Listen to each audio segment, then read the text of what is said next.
Good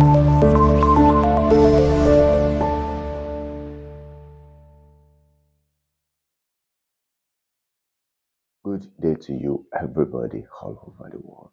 I'm happy to be here again. Today, on this channel, we want to continue from where we stopped on the explanation of the theme of the Bible, which is also the theme of life. If you watched the last video, you will have seen how the Bible helps us to get the identity of four personalities.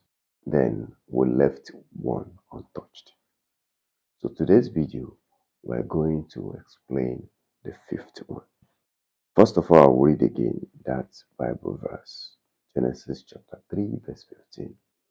Genesis chapter 3, verse 15 read, "And I will put enmity between you and the woman, and between your seed and her seed. You shall bruise your head, you shall bruise him in the heel." So today, we want to see who is the seed of the serpent. Don't forget we have a judge that helped us to get to know who is the woman and who is the serpent. And our judge is enmity. So today too, let's use enmity to help us to find who is the seed of the serpent. Many years ago, just according to this sign, Apostle John saw in Revelation chapter 12, verse 1 and 2, that the woman is about to give birth. The woman, Israel, actually was about to give birth to her seed. Three astrologers saw a star of this baby that was just being born in the sky. So they went to say, okay, let's give him gifts and do obeisance to this valuable baby. They have to follow the stars because that is how they do follow their lead. They followed the star. But unfortunately, at first, this star led them to the house of the king of Israel, who was Herod. Herod mentioned to them that when they find where the baby was being born, they should come back to him and give him a report about where he is. Well, these astrologers did not return back to King Herod. But later, Herod gave another that from a newborn baby to a 2-year-old boy, all in Israel should be killed. So that in his plan, this newborn baby can be killed. Actually, this is enmity or hatred. But now the question is, can Herod be the seed of Satan because of what he did? Well, let's keep it somewhere. Maybe Herod is the seed of the serpent. Now, let's continue in our search. Few years later, this baby had become a grown-up man, very popular in the land of Israel. One day he was arrested. He was being accused of different kind of accusation. He was being led to their high priest. He was later being transferred to Pontius Pilate. On getting to Pontius Pilate, he himself also interrogated him, asked him so many questions. He asked him, "Are you a king?" Then he replied him, "You yourself said it."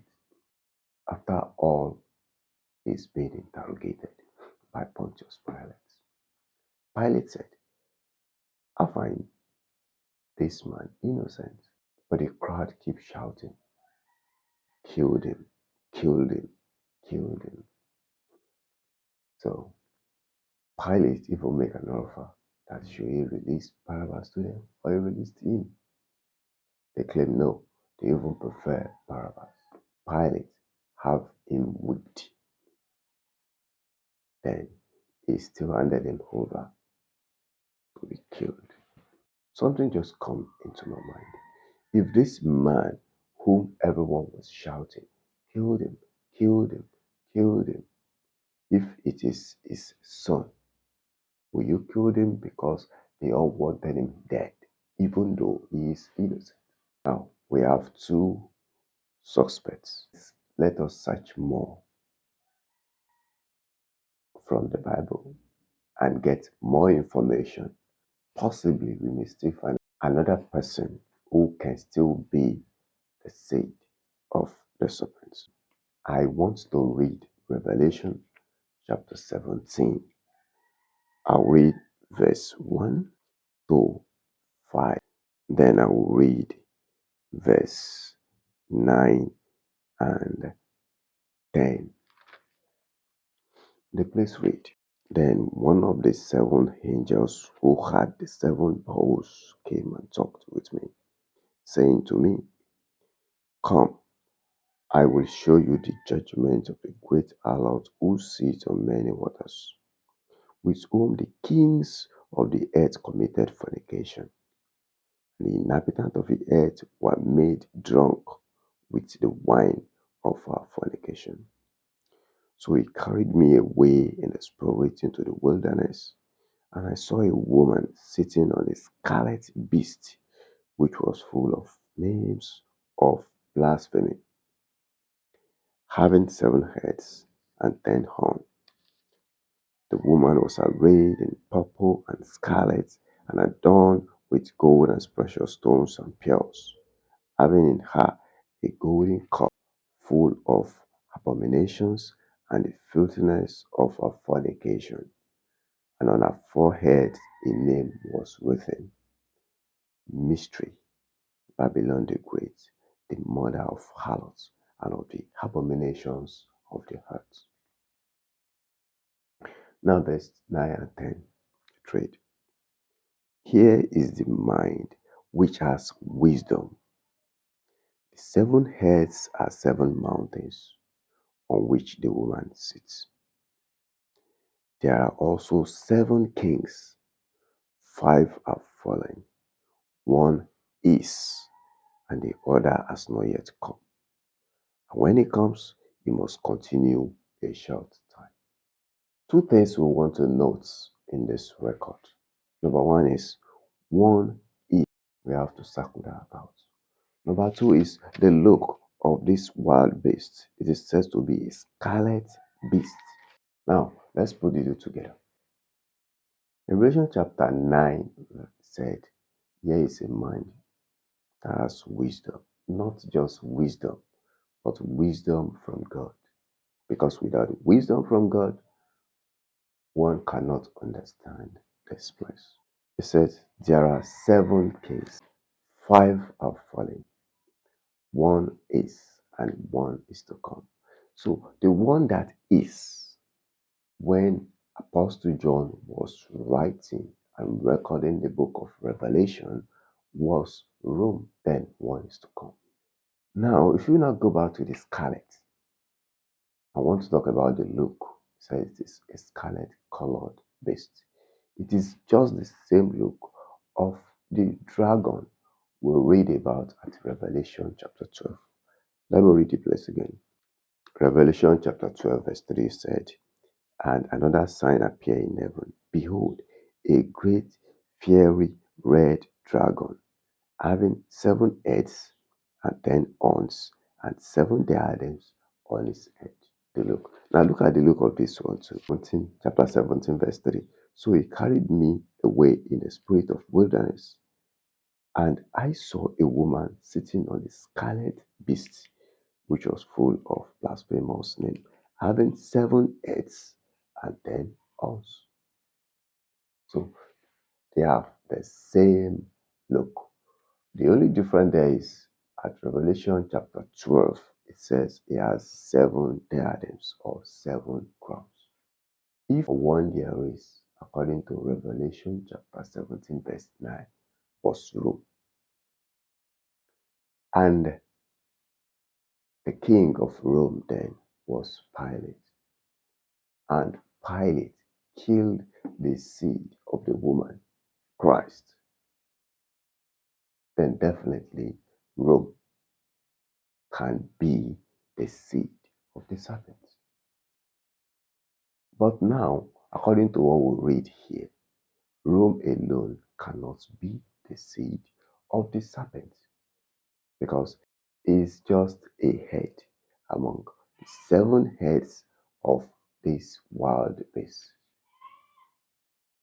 Now, let's look at all of them. To get the meaning of Genesis chapter 3, verse 15, you have to read everywhere in the Bible.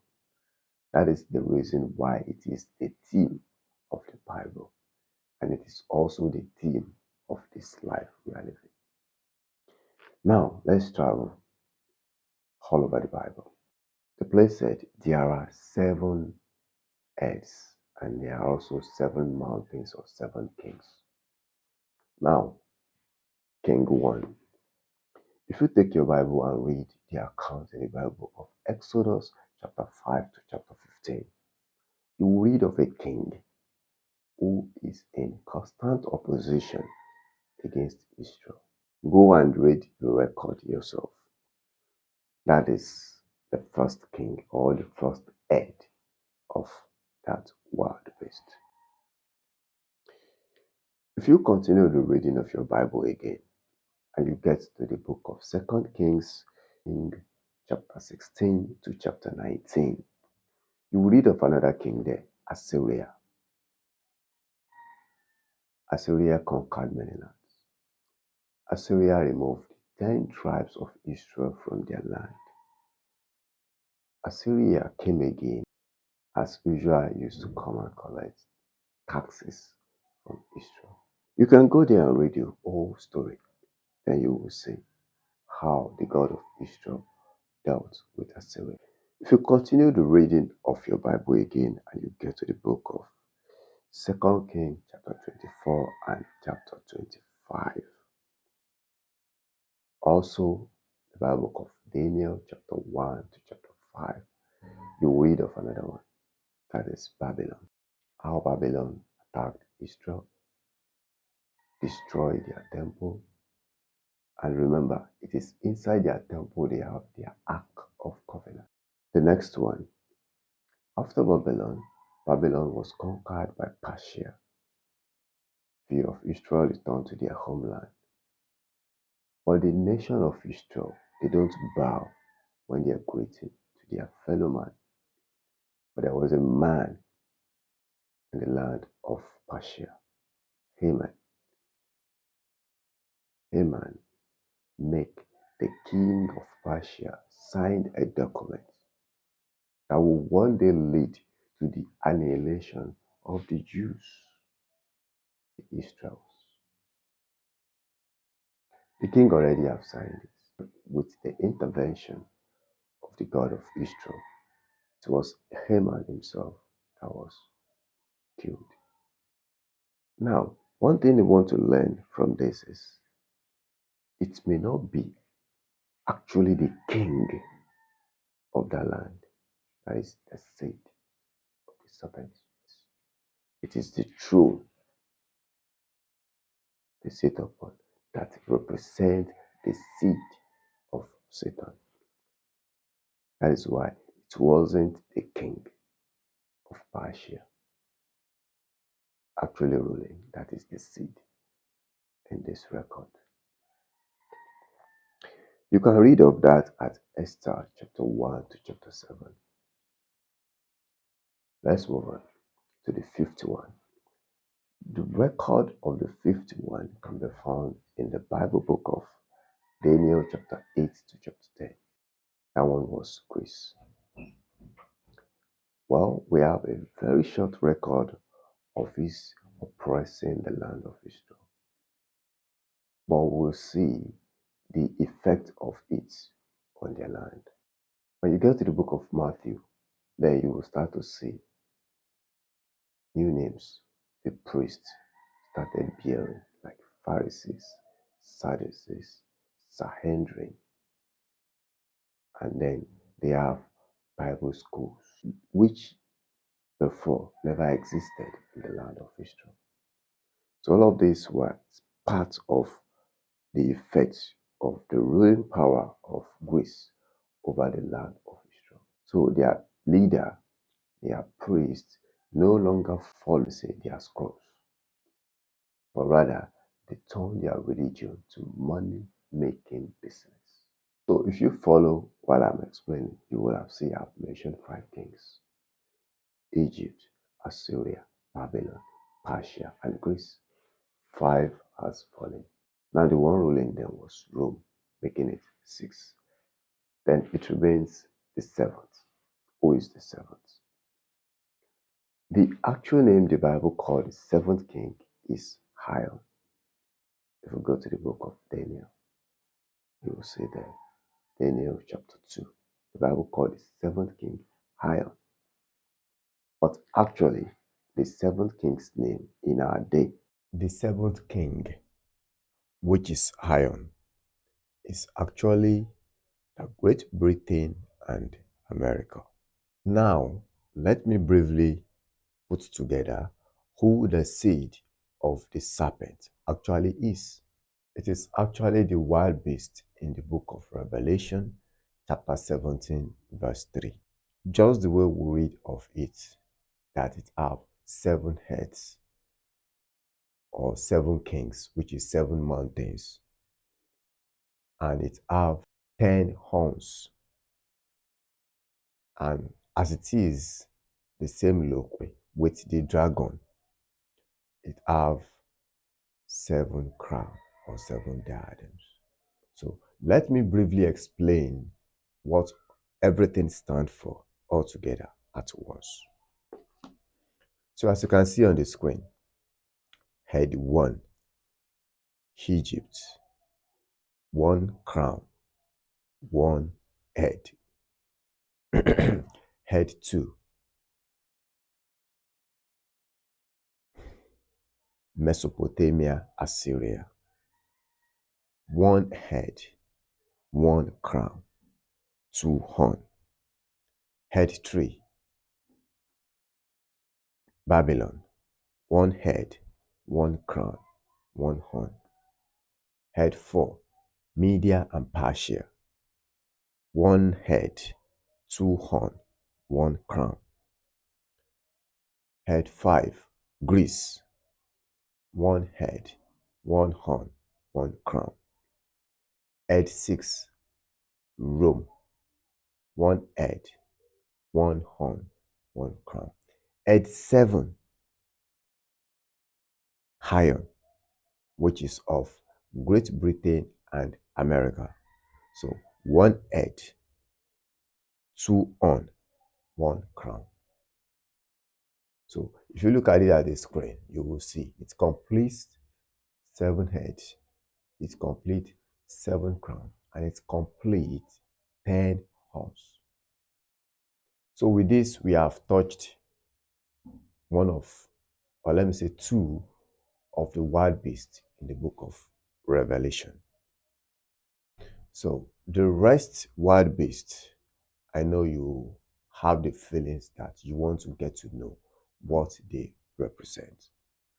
So the next video will continue from there and give us more explanation about the rest of the wild beasts in the book of Revelation and how they were attached to the understanding of Genesis chapter 3 verse 15. So thank you for watching, and please always read your Bible.